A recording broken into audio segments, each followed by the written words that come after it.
저는 딥러닝을 사람이랑 거의 동일시하거든요. 애기한테 정보를 알려주기 위해서는 문제집도 필요하고 지도할 수 있는 선생님도 필요하고 하잖아요. 딥러닝도 마찬가지예요. 번역을 하려면 생각을 해야 되잖아요. 기사를 쓰려면 생각을 해야 되거든요. 그러니까 얘가 약간 생각을 하는 느낌을 좀 더 줘요. 프로그래밍은 제가 어떻게 만들어야 될지 알고 만들어요. 근데 딥러닝은 해보기 전에 몰라요. 뭐 화학 실험, 생물 실험 이런 거에 훨씬 가까운 느낌이고요. 저희가 또 가야 되는 길들은 참고할 만한 게 별로 없는 부분이에요. 하나부터 끝까지 다 해봐야 되는데 말은 굉장히 좀 우아하고 낭만적인데 실질적으로는 굉장히 고난이 많이 필요하고 지치지 않는 심장이 필요한 부분이 있거든요. 보이저는 대항해 시대로 치면 탐사선, 탐험가 이런 뜻이 담겨 있고요. 또 최근에 이제 우주 시대가 되고 나서는 제일 멀리 간 탐사선이 보이저거든요. 보이저 X는 새로운 제품, 새로운 기술, 그런 새로운 것들에 대해서 도전하고 탐험하고 그런 의미를 담고 있습니다.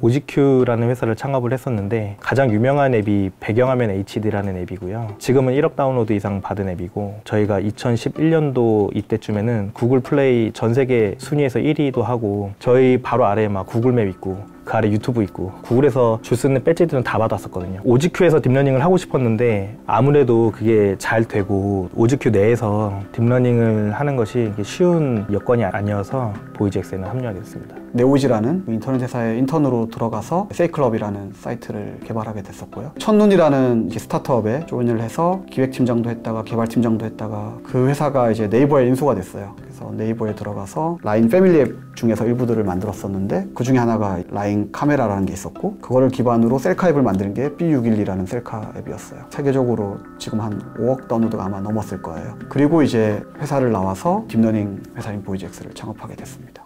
지금까지는 사람을 일하면 일단 할 수 있고 사람 많이 할 수 있는 부분이 굉장히 넓었었는데 그 중에서 많은 부분이 정말 고도의 어떤 지적 능력을 필요로 하기보다는 단순한데 이 가짓수가 너무 많아서 정밀한 룰로 만들기가 힘들었던 부분인 거죠. 이런 부분들도 딥러닝이 쉽게 곧 해줄 수 있는 분야라고 생각을 하고요. 제가 최근 2년 사이에 딥러닝에서 가장 놀라운 거는 자연어 처리 쪽인데요. 초반에 딥러닝은 주로 이미지 처리가 제일 잘 됐었고요. 지금도 이미지 처리는 점점 발전해서 데이터가 많은 쪽은 웬만한 부분은 다 사람보다 잘한다 이런 분위기인데 근데 자연어 처리는 생각보다 잘 안 됐었거든요. 근데 작년부터 또 이제 급격히 좋아지고 있어요. 가짜 기사도 되게 그럴듯하게 나오고 옛날보다 훨씬. 작년에 중국에서 연구 결과가 있었는데 인공지능이 쓴 시랑 사람이 쓴 시를 시인한테 보여주고 알아맞추라고 했을 때 못 알아맞추더라고요. 뭐 시적 허용 때문에 그런 건지 어쨌든 시인들이 봐도 구분을 못할 정도의 수준이 이미 됐더라고요. 번역도 예전보다 훨씬 잘 되거든요. 전 진지하게 정말로 영어 실시간 통역기가 귀에 들어올 날이 한 10년 정도밖에 안 남았다고 생각해요. 그런 통역기 나오면 현실적으로 누가 공부할까 싶은 생각도 들거든요. 정말로 영어 공부가 필요 없는 시대가 올까?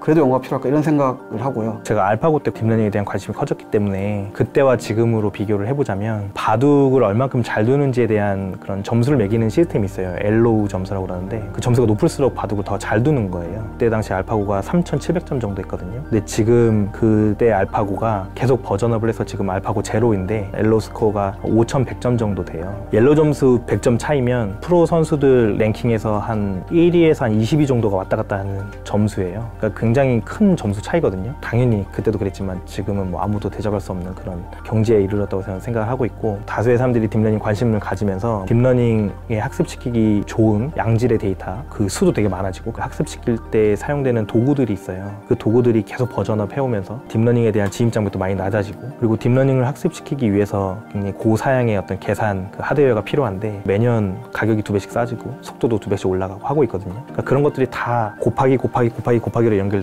열 몇 배씩 증가하고 있다고 저는 생각을 하고 있습니다.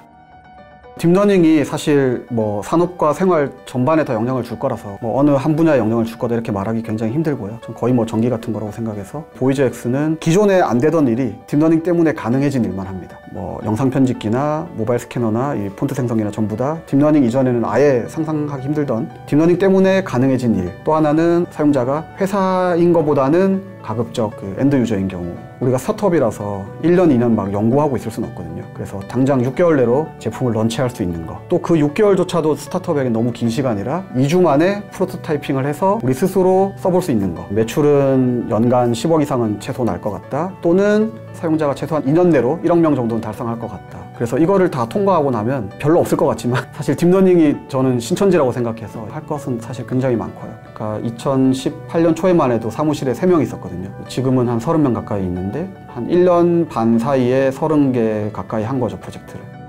세동님이 회사를 차리시기 전에 딥러닝이 한참 꽂히셨을 때 유튜브에 한참 업로드를 굉장히 많이 하셨는데 한 3분짜리, 뭐 5분짜리 이런 걸 만드셨는데 보통 한 10시간 넘게 작업을 하셨다고 하더라고요. 기존의 영상 편집기가 반복적인 일들이 굉장히 많이 있어서 이게 어렵다기보다는 힘든 작업이었는데요. 부르는 음성인식을 통해서 텍스트로 편집을 하듯이 영상을 쉽게 편집할 수 있게 해서 불필요한 반복 작업을 한 80% 정도까지도 대폭 줄일 수 있지 않을까. 여러 번 안 들어봐도 되고 편집한 내용이나 아니면 편집 전에 전체 내용을 직관적으로 한눈에 파악하실 수도 있고요. 알파벳 폰트의 경우에는 무료만 해도 뭐 수만 종이 있는데 한글의 경우에는 수백 종밖에 없거든요. 한글이 이제 조합이다 보니까 글자를 다 만드는데 11,172자를 만들어야 돼요. 그래서 지금 폰트 제작비가 한 수억 원 정도 되거든요, 비싼 폰트들의 경우에는. 근데 이게 세종대왕의 의도는 분명히 아니었을 것 같아요. 쉽고 편하게 쓰라고 한글을 만든 건데 인공지능이 해주면 100분의 1 정도로 줄지 않을까. 폰트 디자이너가 한 100글자 정도만 예제로 이렇게 디자인을 해주면 그 100글자를 보고 인공지능이 아 이렇게 이런 폰트를 만들어야 돼 하면서 나머지 11,000 몇백 자를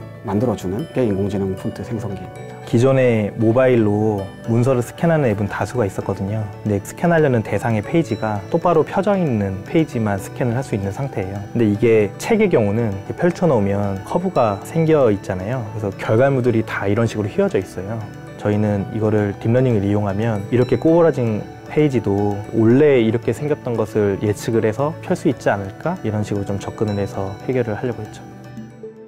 보물섬을 찾아서 가는 건데 사실은 보물섬이 진짜로 있는지 없는지조차 몰라요. 거기까지 가는 과정에는 굉장히 힘든 일이 많거든요. 파도가 높은 날도 있을 테고 괴물이 튀어나올 수도 있고 이거는 안 되는 일이야, 기술적으로 어려운 거야, 이런저런 이유로 잘 안 될 사업이야, 이런 얘기들이 계속 들릴 거고 스스로도 계속 그 의문이 있을 거거든요. 계속 넘어야 되는 것 같아요. 한 달에도 몇 번씩. 저는 좀 개발 자체를 좀 린하게 하는 것을 좋아하거든요. 비교하면 HD 경우도 2주 만에 개발해서 바로 런칭을 하고 그 뒤에 부족한 것들은 계속 개발을 해 나가는 형식으로 했었는데 딥러닝 모델은 제가 그렇게 개발하는 그동안 방식과는 전혀 달랐었어요. 딥러닝 모델을 개발하는데 거의 1년이 걸렸는데 그 과정이 되게 길고 끝이 없는 터널을 이렇게 걸어가는 느낌이어서 약간 희망 고문처럼 2주 뒤면 뭐가 더 될 것 같은데 하면서 또 2주가 지나가고 거기 가서 또 무슨 문제가 생기면 또 2주 뒤에 뭐가 될 것 같은데 하면서 계속 2주씩 미뤄오다 보니까 1년이라는 시간이 걸리게 됐고 회사 입장에서도 이 프로젝트를 계속 해야 되느냐 말아야 되느냐 결정을 해야 되는데 그 결정을 대표이사의 그런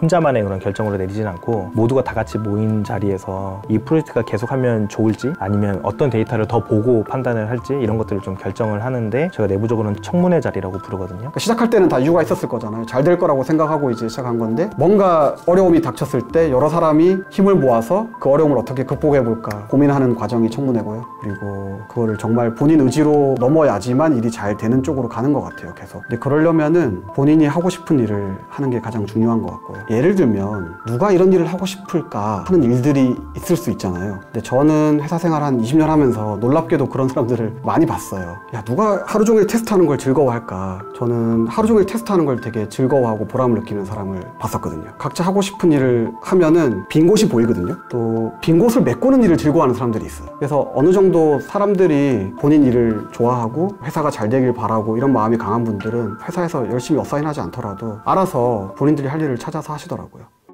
제가 딥러닝에 대해서 가장 긍정적인 사람 중에 한 명이고 굉장히 빠르게 발전할 거라고 생각하는데 그거보다 더 빠르게 실제로 발전한다. 예를 들면 저는 뭐 스타크래프트가 뭐 5년 안에 되지 않을까요? 뭐가 10년 안에 되지 않을까요? 이렇게 얘기하고 다니면 너무 빠르게 예측하는 거 아니냐는 반응을 많이 받았었는데 제가 그렇게 얘기하는 것들 중에 이미 돼버린 것들이 너무 많아요. 스타크래프트도 이미 올해 초에 유럽 챔피언을 이겼어요. 그래서 한국 챔피언 이길 날이 얼마 남지 않았다고 저는 생각하고요. 그냥 하루가 지날수록 계속 새로운 것들이 나오고 있어요. 그래서 저는 매일 일어날 때마다 그런 기술 발전하는 것들 이렇게 보면서 되게 신나죠. 그러니까 갑자기 인공지능 막 터미네이터 같은 게 나와서 인간을 막 몰살시키고 이런 시대는 바로 오진 않을 것 같고요. 저는 그 아래 단계들이 여러 개가 있을 것 같은데 근데 참고로 말씀드리면 저는 굉장히 극단적인 기술 미래주의자랄까 아무튼 뭐 그렇기 때문에 사람의 지적 수준과 쥐의 지적 수준을 구분짓는 차이가 뭐냐면 뇌를 구성하는 그 심피질이라는 게 있는데 그 심피질의 크기의 차이거든요. 양적인 차이. 그래서 저는 사람의 뇌 두 개가 서로 서로 연결을 하게 됐을 때 인간의 뇌가 확장되는 그런 시대가 올 것 같고, 그 다음에는 이제 뇌에 있는 정보, 우리가 딥러닝으로 얘기하면 웨이트라고 부르는 게 있는데 그 정보들을 추출하고 다시 주입하고 하는 것이 되게 자유롭게 되는 시대가 올 거다. 그럼 무슨 일이 발생하냐면 사람이 안 죽는 거예요.